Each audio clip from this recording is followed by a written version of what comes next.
Okay, so we all try, right? Every morning, maybe you make this quiet promise to yourself. Stay calm, stay centered, don't let the little things get to you. The daily intention. Exactly. But then the world just seems, wow, almost delighted to send these incredibly well-aimed little uh, invitations to just completely lose your temper. Highly personalized invitation sometimes. Right. It's this constant push and pull, isn't it, between the calm person we want to be and, all these forces trying to drag us down into the muck. And that specific struggle, that's really what we're diving into today. The idea is to develop a kind of psychological X-ray vision. Okay.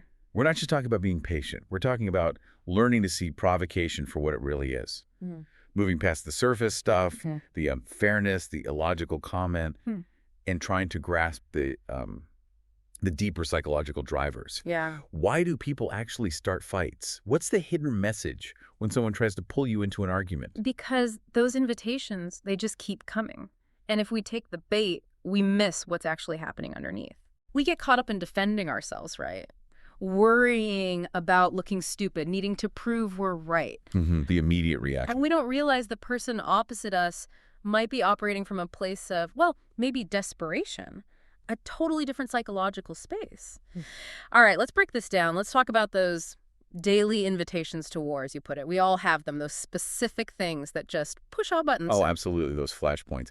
It feels like an ambush sometimes. Yeah. And they work because they often don't just scratch the surface, they dig deep. Think about, close relationships. A partner may be pressing that one button they know gets you. The one you explicitly ask them not to push. Precisely. Like a comment about your mother or that career choice you agonized over years ago.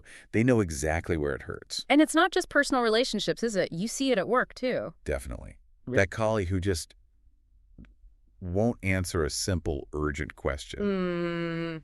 Yeah. You ask clearly, you need the info, and they just ignore it or delay. Forcing you to chase them, escalate things, it's maddening. It is. And there's a weird little power play in that sometimes. Or think about those smaller, everyday things. The shop assistant who gives you that bored, insolent shrug when you ask for help. Oh, yeah. That instant feeling of being dismissed, disrespected. It floods you, doesn't it? Or even with total strangers. Someone in the supermarket may be having a bad day, who then wrongly accuses you of being in the wrong queue, just injecting conflict into buying groceries. So unnecessary. Right. And in every single one of these cases, we get tricked, skillfully tricked. We jump to the conclusion that there's a real surface-level issue to be debated. Like, the queue is wrong, or my question needs answering now, or that disrespect must be challenged. Exactly. We think it demands our full attention, often our furious attention. But that's the misdirection. We fixate on the surface complaint, the supposed issue, and we miss that the real driver might just be the need to start the conflict itself. The conflict is the point, not the topic. Okay, this is where it gets really interesting. Moving from just seeing it happen to understanding the why. You're suggesting many people don't just stumble into arguments, they actively seek them out. They crave them. It sounds strange, but yes. Yeah.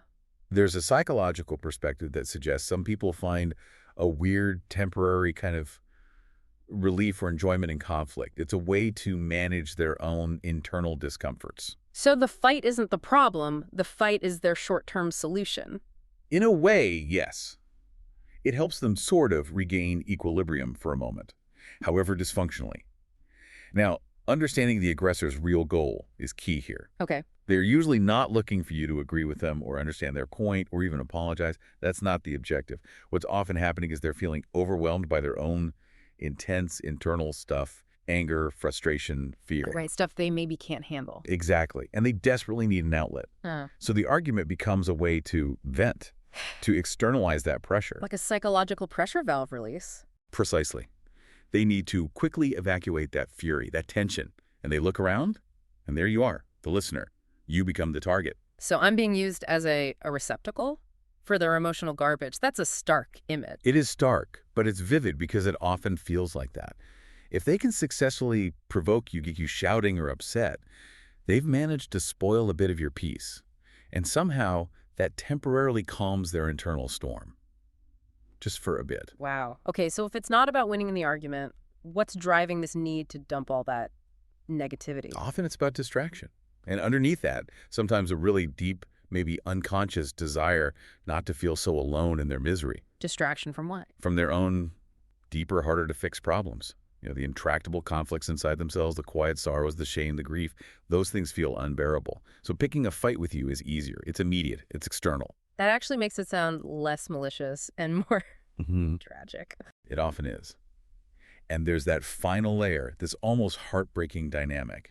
But trying to pull you into their fight, they're also trying to pull you into their sadness. No, so? If they can make you angry or frustrated or miserable alongside them, they don't feel quite so alone in their own emotional swamp. It's like misery, literally loving company. They feel accompanied in their distress. So when we get these invitations, these often cleverly disguised attempts to start something, we need to see them for what they are. Not a genuine debate, but maybe a desperate SOS from someone drowning in their own feelings. Exactly. It reframes it entirely. It shifts from who's right and who's wrong to who's in distress here. Right. And you might even feel a flicker of, well, maybe not sympathy, but understanding for the pain they must be in. But what you absolutely don't have to do is accept the invitation to join them in the arena. But our instinct is to try and make sense of it, isn't it? That's what gets us hooked. We stand there thinking, why? Why did they bring that up again? I asked them not to. Or why are they being so deliberately difficult right now? Yes.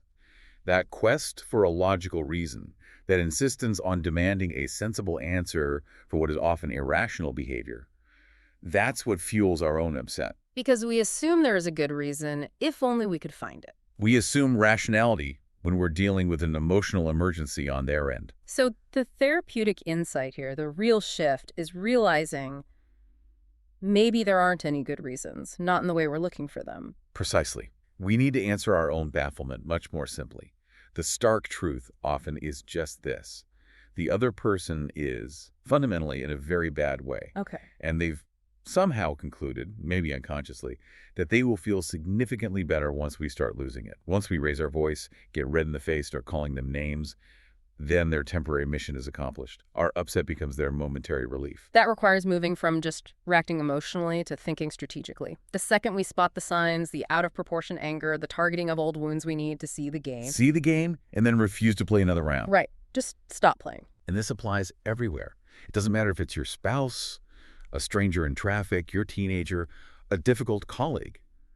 The underlying dynamic that attempt to evacuate their distress onto you, it's often the same. And let's be clear about what refusing looks like. It's not about suddenly becoming some kind of saint, right? Or No. pretending to be super mature and above it all. No, not at all. It's not about being kind to them in that moment or pacific or eerily grown up, as the source material puts it. It's not a moral performance. So what is it then?